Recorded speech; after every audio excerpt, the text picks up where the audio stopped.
What's up, man? Hey, how are you, dude? You alright?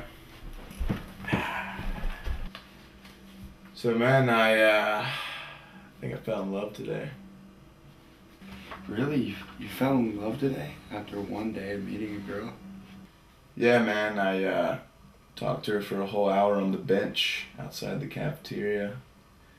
I think we fell in love. No, I don't think you fell in love in just an hour, man. You need more time than that. So what do you mean? You think love has a time limit or something? Yeah, man, love's complicated. You don't know this person, so you can't know if you love them. You gotta know them for a certain amount of time. I don't think that's true. I mean, haven't you heard of love at first sight? And can I love something the first time I try it, like a certain kind of food or something? Love doesn't take time. Yeah, I guess you're right. I guess you could love something after the first time experiencing it. I don't know, man. I guess you might be in love.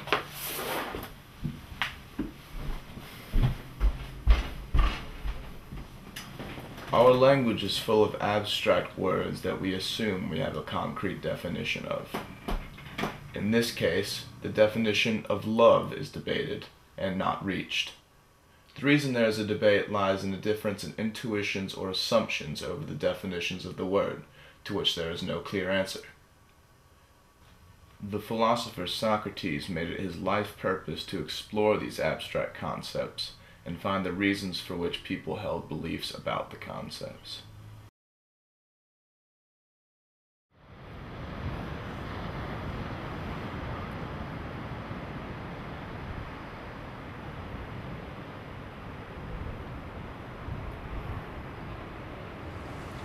Socrates was a Greek citizen of Athens who lived in the 5th century BC through the period of the building of the Acropolis and Parthenon, the Peloponnesian War, and ultimately the defeat of Athens in that war. Socrates himself was born of a man who was a stone carver. His mother had been a midwife, and he tells of himself as a midwife to ideas in one of Plato's dialogues. Distinctive aspect of Socrates has been called his Socratic method. And this is a way of going about philosophy that was somewhat different from what had been done in Greece before then in two chief respects. First of all, he inquires with others concerning ethics, concerning questions of human life, politics, values that people identify with and often believe they know what they are. The other thing that distinguished him was that whereas previous philosophers had tended to develop theories and present theses and arguments on behalf of those theories, Socrates employed what was called a dialectical method of teaching. He would ask a basic question: what is justice? What is courage? What is beauty? What is the good life? And he would then pay very close attention to what the people he was talking to about that quality, people who again claimed to know what it was and in some way organized and ordered their lives in relation to that understanding they had. He would take their opinions and he would question them.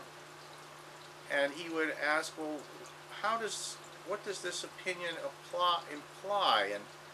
And how does this opinion relate to this other thing? And he would ask them whether they agreed with some statement that he would then show implied, and they would agree, implied yet another statement. And in the end, he would bring them to the realization that this series of opinions that they had about different things, all stemming from the original question, what is it to be, and then especially these various ways in which human beings are good, he would show them that their opinions led to a contradiction. And this was apparently a somewhat mesmerizing, if frustrating experience for many of the people he talked to. He would do this, and then he would lead them to another definition, very often a definition that improved on the problems that he had exposed with the first, and the same thing would happen again. My attempt to mimic the Socratic method in the large class is one that begins with kind of a raising of a question and a taking of a poll, and then looking at not just the opinions people have, but what the reasons are that they would offer to lead them to that position. All right, so I'm going to start us off with this little story, and I'm going to ask you for your opinion. And the story is actually something that happened and might happen any day. Maybe you experienced something like this yourself at some point. So you and your friend were walking in front of the Fisher Center, and there is a speaker out there, and he has a Bible in his hand, and he is very angry, and he is making all kinds of harsh statements about UNCW students and their sexual behavior and boys and girls and on and on and on. And you listen to this kind of curious, a little bit annoyed, but kind of curious and wondering, how can anybody do that? And then you wander away with your friend, and your friend turns to you and says, "Boy, that guy is really religious. Boy, that guy is really religious." So here's our first question. How many of you would tend to agree, would tend to say, yeah, that guy really is religious? How many of you would say that, yes, he really is religious? Okay, pretty good number. And how many of you instead would say, no, I'm not so sure he's religious. I don't know that he's religious at all. Again, but maybe a little bit more on that side. All right, what about reasons? Why, of those of you who said yes, why would you say, yes, he really was religious? Here. Well, you said... If I don't remember your name, I'll ask you to just remind me again. The fact that he's holding a Bible, I would assume that he is some type of religious figure or just religious. But, yeah, just because he's, I guess, holding a Bible. He's got the Bible in his hand, and he's pointing to the Bible, and he's saying, this is a terrible and immoral and sinful thing to do. He's religious. Okay, good. Other reasons. Any other reasons? Okay.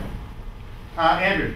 I say he's religious just because he's taking like his religious beliefs and he's like fundamentally like he's taking what he read in the Bible and what he thinks is going to happen like in a religious sense and saying that and like spreading that to other people. So that's, to me, that's religious.